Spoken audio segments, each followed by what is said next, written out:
sungguh antusias untuk menyambut hadirat Tuhan.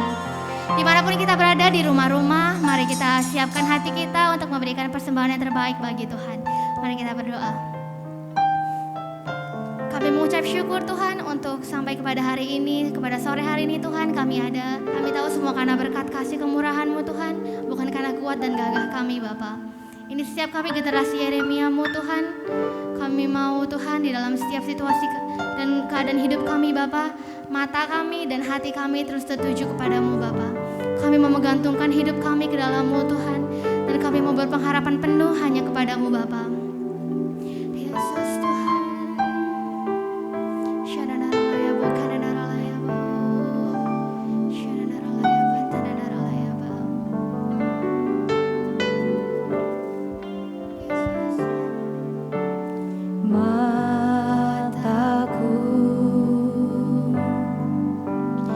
Tertuju padamu,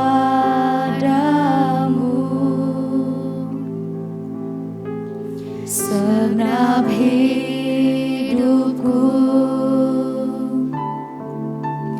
ku serahkan padamu.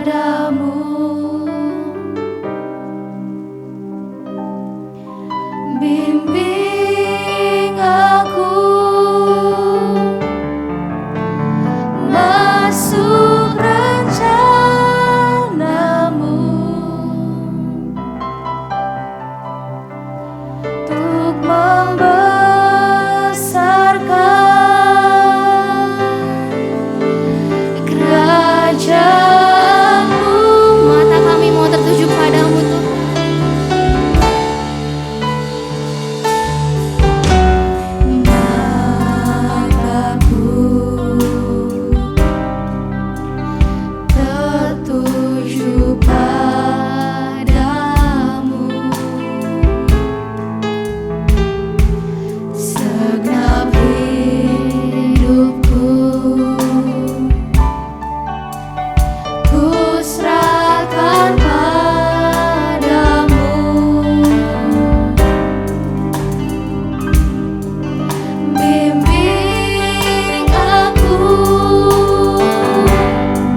bagi nama-Mu ya Tuhan, di tempat yang maha tinggi.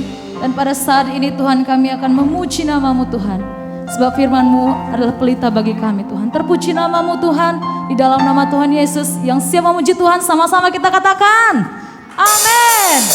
Haleluya.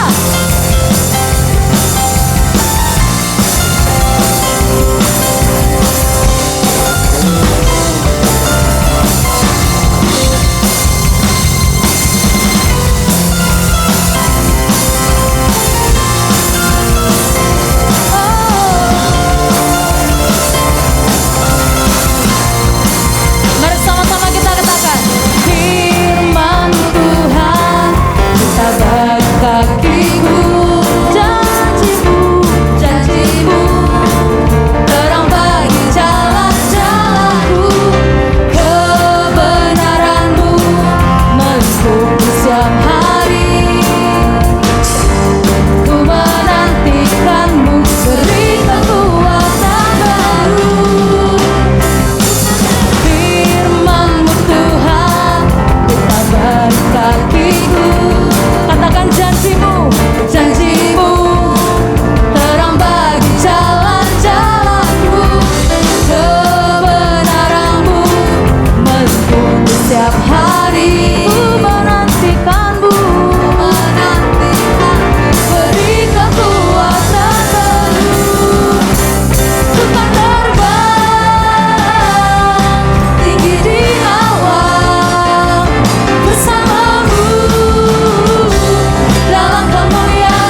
Mari kita siapkan hati kita akan mendengarkan firman Tuhan.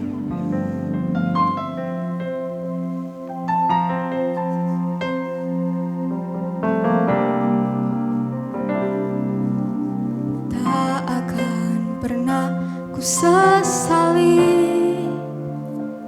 mengiring Yesus sepanjang hidupku, lewati lembah air mata, ku saksikan kemuliaan-Mu dinyatakan. Berapapun harga yang harus ku bayar, ku kan tetap setia melayani, mengasihi-Mu, mengiring-Mu seumur hidupku. Janji-Mu kan tetap ku pegang selalu, sampai ku dapat mahkota kehidupan.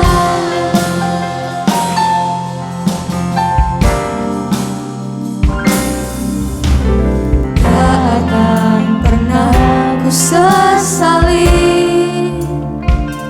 mengiring Yesus sepanjang hidupku, lewati lembah air mata, ku saksikan kemuliaan-Mu dinyatakan. Berapapun harga yang harus ku bayar, ku kan tetap setia melayani, mengasihi-Mu, mengiring-Mu seumur hidupku. Janji-Mu kan tetap ku pegang selalu, sampai ku dapat mahkota kehidupan. Melayani, mengasihi-Mu, mengiring-Mu seumur hidupku. Janji-Mu kan tetap ku pegang selalu, sampai ku dapat mahkota kehidupan.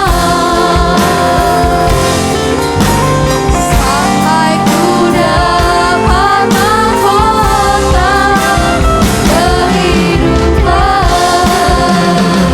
Sampai ku dapat mahkota Ini komitmen kami sore hari ini Tuhan. Kami mau terus belajar mengiring-Mu, melayani-Mu sepanjang hidup kami. Terima kasih Bapa. Sebentar sama-sama kami belajar kebenaran firman Tuhan. Roh Kudus, Engkau yang mengurapi setiap kami, bahkan adik-adik kami yang ada di rumah. Berikan pengertian, hikmat, biar hari-hari ini mereka lah generasi Yeremia, pelaku-pelaku firman Tuhan, murid-murid yang setia menantikan kedatangan-Mu Tuhan Yesus. Urapi persiapan hamba-Mu, urapi hamba-Mu, sempurnakan persiapan kami Tuhan. Kami mengucap syukur di dalam nama Yesus. Haleluya, sama-sama katakan amin. Ya, salam guys, selamat sore semua yang ada di rumah. Agak sesak juga nih kakak pakai masker, tapi yang namanya peraturan kita harus belajar taat. Amin. Sebelum kita mulai firman Tuhan, sama-sama kita declare Pentakosta ketiga karena kita adalah insan Pentakosta. Amin. Satu. Pentakosta ketiga adalah satu. Pentakosta ketiga adalah pencurahan Roh Kudus yang dahsyat di zaman now, melebihi yang terjadi di Azusa Street. Dua. Pentakosta ketiga akan mengakibatkan penuaian jiwa yang terbesar dan yang terakhir sebelum Tuhan Yesus datang kembali. Tiga, Pentakosta ketiga akan membangkitkan generasi Yeremia, yaitu anak-anak muda yang dipenuhi Roh Kudus, cinta mati-matian kepada Tuhan Yesus, tidak kompromi terhadap dosa, dan akan bergerak untuk memenangkan jiwa. Keempat, Pentakosta ketiga lahir di Indonesia yang bergerak ke bangsa-bangsa. Gerakan ini dari timur ke barat dan akan kembali ke Yerusalem. 5. Pentakosta ketiga akan memberikan kuasa untuk menyelesaikan amanat agung Tuhan Yesus, dan setelah itu Tuhan Yesus datang kembali. Sorakan haleluya. Siap menantikan kedatangan Tuhan Yesus. Amin. Waktunya sudah sangat-sangat singkat adik-adik. Amin. Kakak berharap sore hari ini semua di rumah tetap punya kerinduan, antusias untuk mendengar firman Tuhan, sama-sama belajar kebenaran firman Tuhan. Mau kemana kita tanpa firman Tuhan? Amin. Nah, untuk bulan Oktober, sepanjang bulan Oktober di JC, tema khotbah kita adalah menjadi murid atau sekedar menjadi Kristen. Setiap kita terpanggil untuk menjadi murid, tapi nggak setiap orang punya komitmen merelakan diri, memberi diri untuk menjadi murid Kristus. Siapa sih seorang murid? Seorang murid berarti orang yang percaya kepada Tuhan, berkomitmen mengikuti Tuhan, meneladani hidup Tuhan Yesus. Artinya melakukan firman Tuhan, bahkan memberikan seluruh hidup kita bagi kemuliaan Tuhan. Amin. Tema sharing kakak sore hari ini adalah discipleship class. Kelas pemuritan.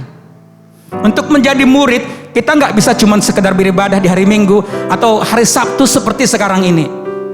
Seperti di wadah kita ada FC. Itu bukan cuma sebuah kegiatan kerohanian selain hari Minggu, tapi adalah salah satu bentuk pemuritan. Terus kemudian teman-teman kemarin ada yang begitu kom 100, ya enggak? Terus di JC kita punya pemuritan setiap minggu 19.30 via Zoom. Nggak enak kak di Zoom, tapi belajar. Amin. Segala sesuatu nggak enak hari-hari ini di pandemi COVID-19. Tapi apa yang membuat enak? Ketika kita percaya dan terus-menerus mencari Tuhan. Katakan amin. Nah, sebelum memulai pelayanannya, Tuhan Yesus memilih berapa murid? 12 murid. Masih hafal nama-namanya? Coba ingat-ingat lagi. Untuk apa memilih ke-12 murid? Untuk sama-sama memberitakan Injil, mempersiapkan 12 murid menjadi saksi Tuhan, bahkan untuk melanjutkan pekerjaan-pekerjaan Tuhan Yesus, yaitu memberitakan Injil ke seluruh dunia, sehingga kabar sukacita itu sampai kepada kita. Amin. Dan jangan cuma tinggal di kita, tugas kita untuk memberitakannya kembali. Amin. Nah, setelah Tuhan Yesus memilih ke-12 murid, apa yang Tuhan Yesus lakukan? Membawa mereka dalam seluruh kehidupan Tuhan Yesus. Mereka berjalan dari satu kota ke kota mengikuti Tuhan Yesus. Ketika Tuhan Yesus mengajar, mereka lihat. Ketika Tuhan Yesus melakukan mujizat, mereka lihat. Ketika Tuhan Yesus menyembuhkan orang sakit, mereka lihat. Ketika Tuhan Yesus memberi makan banyak orang, mereka lihat. Artinya apa adik-adik? Kita perlu terus berada, mendekat kepada Tuhan. Bahkan Tuhan tahu ada yang lebih lagi penting untuk murid-murid. Tadi kan berbicara di depan orang banyak, menyembuhkan orang sakit di depan orang banyak, ada orang banyak, ada jemaat istilahnya. Tapi ada kalanya Tuhan Yesus membawa ke-12 murid hanya bersama Tuhan Yesus. Kakak istilahkan kelas pemuritan seperti kita. Mungkin belum sempurna seperti pemuritan kita, masih banyak orang karena banyak kendala. Tapi mari kita belajar sore hari ini bagaimana Tuhan Yesus memuridkan ke-12 murid. Kita mau lihat sebuah kisah yang kakak istilahkan tadi kelas pemuritan di sebuah perahu di sebuah danau. Mari kita lihat apa yang terjadi.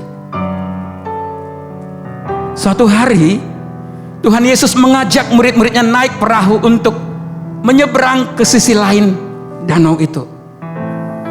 Ketika mereka mulai berlayar, Yesus tertidur di buritan. Murid-murid terus mengayuh perahu supaya boleh ke seberang. Tiba-tiba taupan dahsyat yang besar datang menghantam perahu mereka. Gelombang besar datang dan air sudah mulai masuk ke perahu dan perahu hampir tenggelam. Murid-murid ada dalam bahaya. Kita lihat Lukas 8 ayat 24. Begitu takut murid-murid. Maka apa yang terjadi? Kita baca sama-sama, ada di layar. 1, 2, 3. Maka datanglah murid-muridnya membangunkan dia. Katanya, Guru, Guru, kita binasa. Ia pun bangun lalu menghardik angin dan air yang mengamuk itu. Dan danau dan air itu pun reda. Dan danau itu menjadi teduh. Dahsyat banget kuasa Tuhan, adik-adik. Tapi kita lihat di ayat 25. Apa yang Tuhan Yesus katakan. Lalu katanya, di manakah kepercayaanmu? Maka takutlah mereka dan heran. Lalu berkata seorang kepada yang lain, siapa gerangan orang ini? Sehingga ia memberi perintah kepada angin dan air, dan mereka taat kepadanya. Bayangin, 12 murid berjalan bersama-sama dengan Tuhan Yesus, kemanapun mengikuti Tuhan Yesus. Tapi sampai di titik ini, pengenalan mereka akan Tuhan masih belum sempurna. Mereka masih tanya. Ketika Tuhan Yesus berkata kepada angin dan air itu berhenti, dan angin dan air itu taat, murid-murid heran. Guru kita ini siapa ya? Kita lihat apa sih sebenarnya yang terjadi di perahu itu, adik-adik. Biar lebih jelas kondisinya, kita putar sebentar videonya. Silakan, Kak.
Why are ye so fearful? How is it that ye have no faith?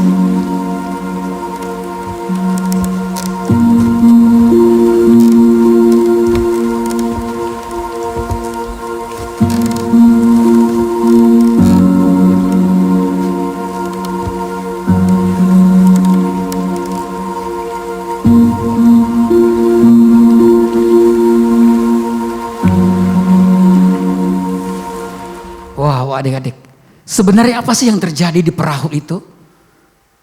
Yang jelas murid-murid mengalami ketakutan. Kenapa? Ada badai besar, ada taupan. Mereka semua, beberapa dari mereka adalah nelayan, artinya pelaut-pelaut yang handal, yang biasa berlayar. Mereka mengerti, mereka tahu betapa dahsyatnya taupan itu. Artinya tidak ada seorang pun yang akan bisa selamat dari taupan itu. Sehingga apa yang keluar dari mulut mereka? Guru, kita binasa. Adik-adik dengar, di kelas pemuritan yang kakak istilahkan tadi, di perahu di danau itu, yang terjadi, murid-murid mengalami ketakutan. Yang kedua mungkin murid-murid sedikit mengalami frustasi. Kenapa? Mereka kan cuma mentaati, melakukan kehendak Tuhan. Menyeberang dengan naik perahu. Kalau guru mereka Tuhan Yesus nggak nyuruh, mungkin mereka masih di darat. Atau memilih jalan melalui darat. Sejatinya mereka cuma mau menyenangkan hati Tuhan. Nggak gampang mengikuti Tuhan adik-adik. Untuk menyenangkan Tuhan nggak gampang. Terlalu gampang kita nyanyikan.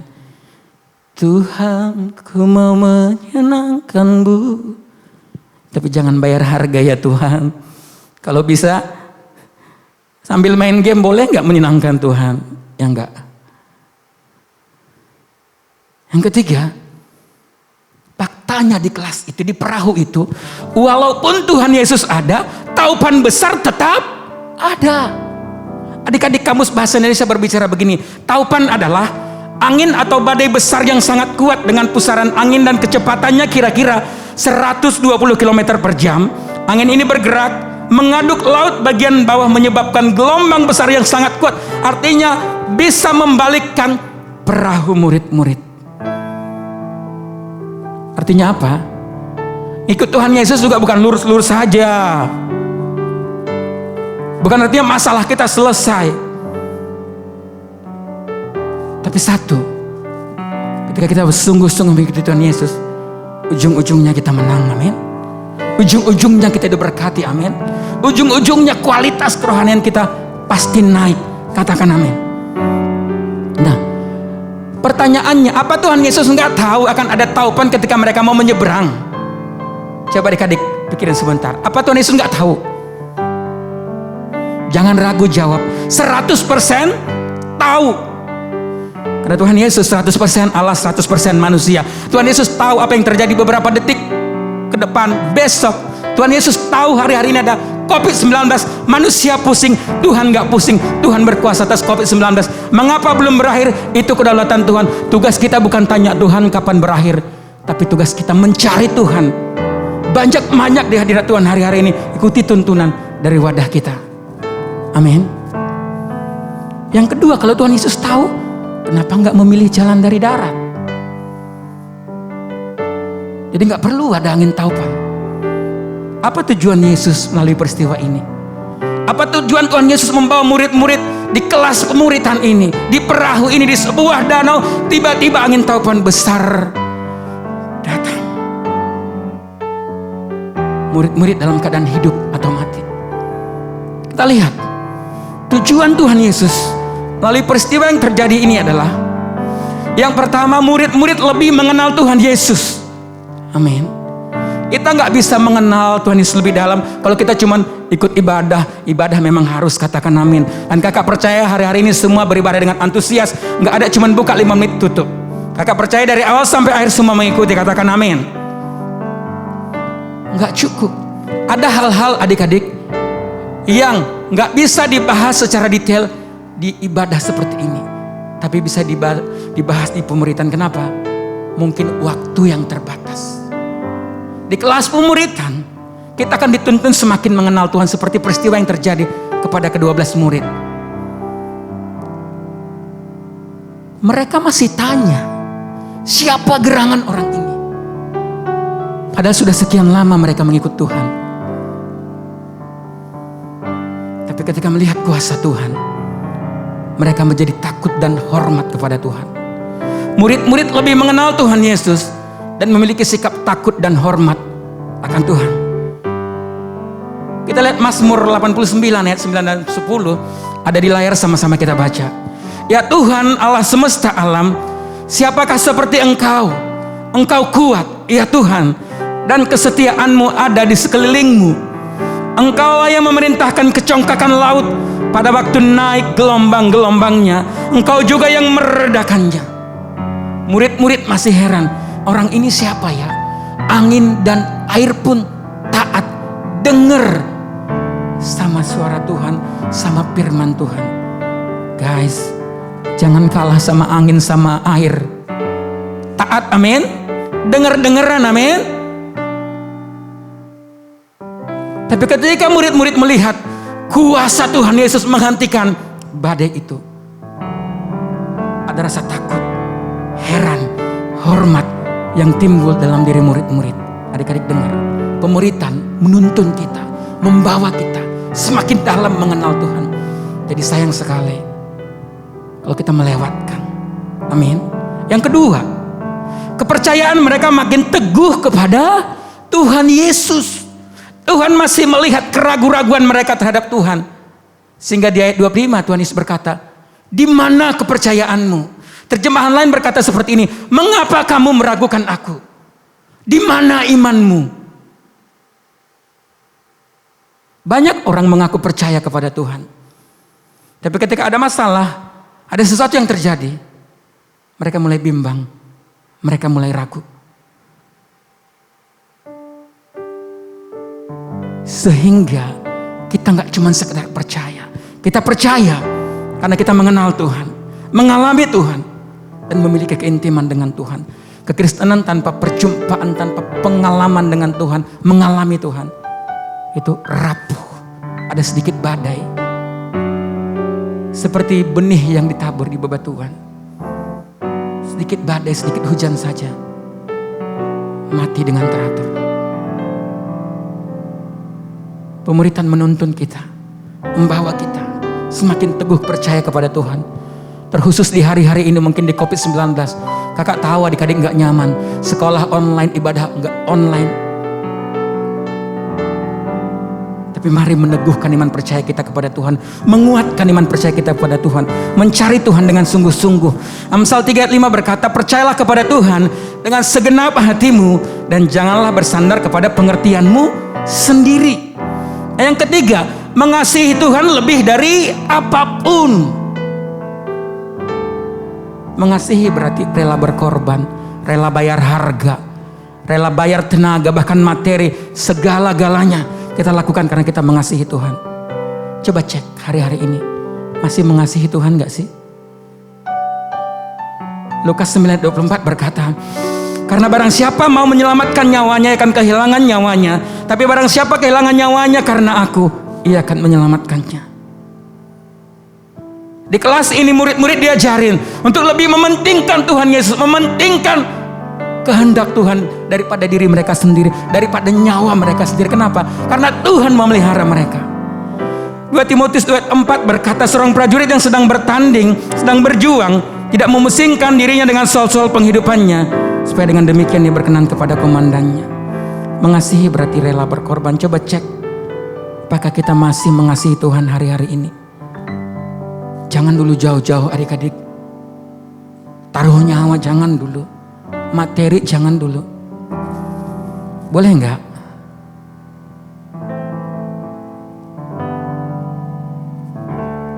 Kurangi main gadgetnya. Duduk diam baca firman Tuhan. Jangan dulu jauh-jauh. Mari perbaharui komitmen kita.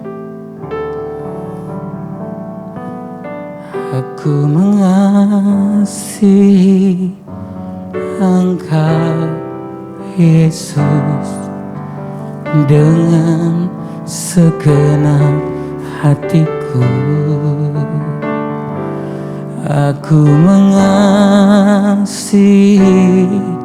Engkau Yesus dengan segenap jiwaku. Ku renungkan firman-Mu siang dan malam, ku pegang perintah-Mu dan ku lakukan.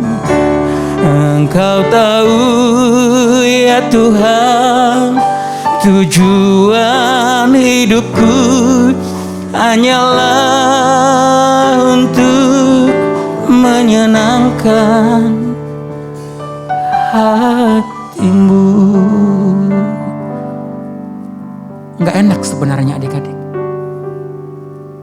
Ketika kita mau menyenangkan Tuhan, kita harus mengorbankan perasaan kita, kadang-kadang harga diri kita, kadang-kadang hobi kita, keinginan kita.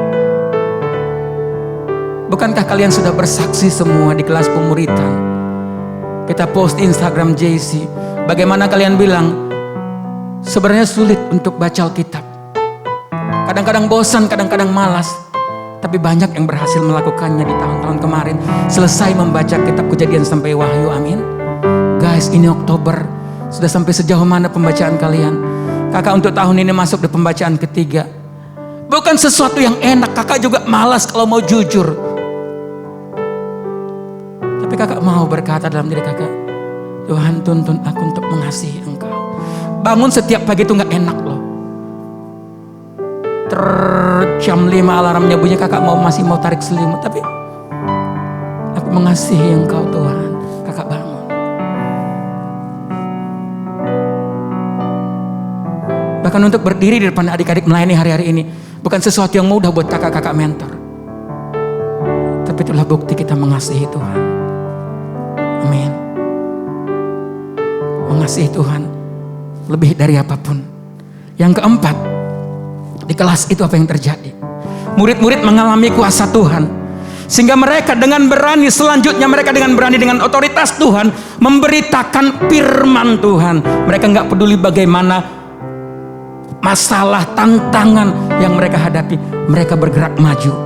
Sama-sama baca Yohanes 14 ayat 12 berkata, aku berkata kepadamu, sesungguhnya barang siapa percaya kepadaku, ia akan melakukan juga pekerjaan-pekerjaan yang aku lakukan, bahkan pekerjaan-pekerjaan lebih besar daripada itu, sebab aku pergi kepada Bapa. Itulah bagian kita, bagian murid hari-hari ini, melanjutkan pekerjaan Tuhan. Yang siap katakan amin. Dan di kelas pemuritan itu apa yang terjadi? Yang bagian yang kelima, unity, kesatuan. Bukankah itu hari-hari ini pesan tuntunan yang kita dapatkan? Restorasi Pondok Daud berbicara apa? Keunitian. Berarti berbicara apa? Murid-murid berbicara apa? Prajurit-prajurit. Kakak percaya melalui peristiwa di perahu ini, ke-12 murid makin diikat dalam satu kesatuan, satu kepedulian satu sama lain. Karena mereka harus bergerak satu sama lain, menahan tiang-tiang perahu supaya perahu nggak tenggelam sebelum Tuhan Yesus meredakan badai. Di kelas pemuritan berbicara apa? Kamu akan menemukan sahabat-sahabat rohani, teman-teman yang saling membangun. Mungkin belum sempurna, pasti ada pergesekan sama sana sini, tapi kasih Tuhan menuntun setiap kita, amin. Galatia 6 ayat 10 berkata, karena itu selama masih ada kesempatan bagi kita, marilah kita berbuat baik kepada semua orang, terutama kepada kawan-kawan kita seiman. Dan penuaian tidak akan terjadi tanpa ada keunitian. Kakak-kakak gak bisa bergerak sendiri. Para hamba-hamba Tuhan gak bisa bergerak sendiri. Kita perlu unity. Amin. Dan itu dimulai dari mana? Dari kelas pemuritan. Sebab ada firman Tuhan yang menuntun kita di kelas-kelas pemuritan yang kita lakukan. Bayangkan adik-adik, betapa dahsyatnya pengalaman, pengajaran yang murid-murid dapatkan ketika mereka di perahu, lebih mungkin daripada ketika mereka melihat bagaimana Tuhan kasih makan 5.000 orang. Artinya apa? Sayang banget ada kelas-kelas pemuritan di gereja kita, di JC, tapi kita lewatkan. Jangan sampai dunia dengan segala keinginannya memuridkan kita. Itu mengenakkan secara daging, tapi itu membawa kebinasaan. Pemuritan membawa kita, menuntun kita lebih dekat kepada Tuhan, bertumbuh menuju kedewasaan rohani. Pada akhirnya kita menjadi serupa seperti Kristus. Katakan amin. Di kelas pemuritan kita didorong membangun hubungan dengan Tuhan, menghargai orang lain, menghargai diri kita sendiri. Karena di pemuritan kita dituntut punya tanggung jawab, punya komitmen. Misalnya baca firman Tuhan 6 pasal setiap hari. Amin. Dan hanya seorang murid yang akan terus memiliki kerinduan, yang akan berjalan bersama Tuhan hari-hari ini untuk menuai jiwa-jiwa. Kenapa? Ada kerinduan di hatinya untuk memuridkan orang lain. Kenapa? Karena dia sudah mengenal Tuhan, mengalami kasih Tuhan, dan rindu memuliakan Tuhan. Katakan amin. Amanat agung sedang terjadi dan akan digenapi dan akan disempurnakan. Dan yang terakhir adik-adik dengar, COVID-19 berbicara salah satu tanda-tanda akhir zaman, kedatangan Tuhan Yesus. Mari flashback kembali. Kalau dulu murid-murid yang melihat, menyaksikan bagaimana Tuhan Yesus terangkat ke surga. Sebentar lagi waktunya. Ketika Tuhan Yesus datang kedua kali, siapa yang melihat dan siapa yang akan terangkat? Hanya murid-murid, hanya orang-orang yang memberi diri kepada Tuhan, hanya orang-orang yang berkomitmen mengikuti Tuhan dengan segenap hati, segenap jiwanya. Amin. Sama-sama bangkit berdiri. Jangan lupa guys, jangan lewatkan waktu-waktu kita. Setiap minggu 19.30 ada pemuritan di JC via Zoom. Kita dipanggil untuk menjadi murid. Dalam pelayanan Tuhan Yesus, semua orang mengikuti Tuhan, tapi hanya sebagian orang yang memberikan dirinya rela menjadi murid. Tapi kakak percaya, setiap adik-adik yang mendengar sore hari ini rela memberi diri, rela menjadi murid Tuhan. Amin. Mari sama-sama bangkit berdiri.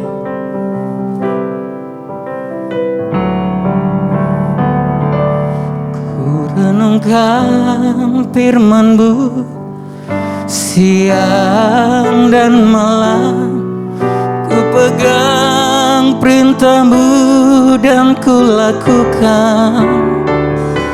Engkau tahu ya Tuhan, tujuan hidupku hanyalah untuk menyenangkan hati-Mu.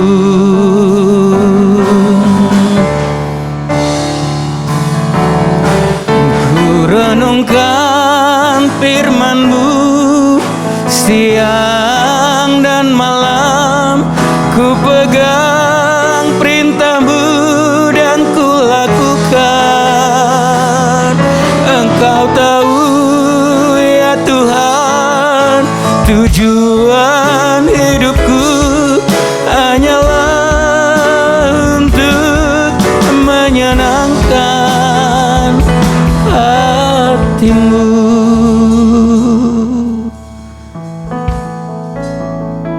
Ini yang menjadi tujuan hidup kami Tuhan. Kami mau menjadi seorang murid Tuhan. Kami mau dimuridkan untuk kami boleh belajar terus menyenangkan hati Tuhan, melakukan kehendak Tuhan. Sebab kami tahu Tuhan, itu kesukaan bagi kami. Firman-Mu kesukaan kami, Taurat-Mu itu yang menyukakan hati kami. Firman-Mu menyembuhkan seluruh tubuh kami, memberikan kami kekuatan semangat baru.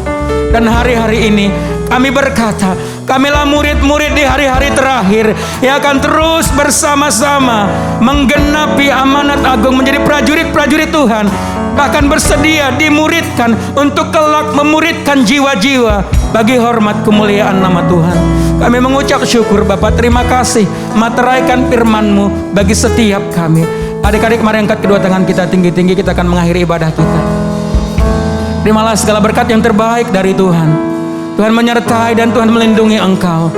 Tuhan menghadapkan wajahnya kepadamu dan berikan engkau kasih karunia. Tuhan menghadapkan wajahnya kepadamu dan berikan engkau damai sejahtera. Terimalah berkatnya dalam nama Allah Bapa, dalam nama Anak Yesus Kristus, dalam persekutuan kita yang manis dengan Roh Kudus, menyertai kita mulai hari ini sampai selama-lamanya. Yang percaya terima berkat Tuhan, sama-sama katakan amin. Tuhan Yesus memberkati.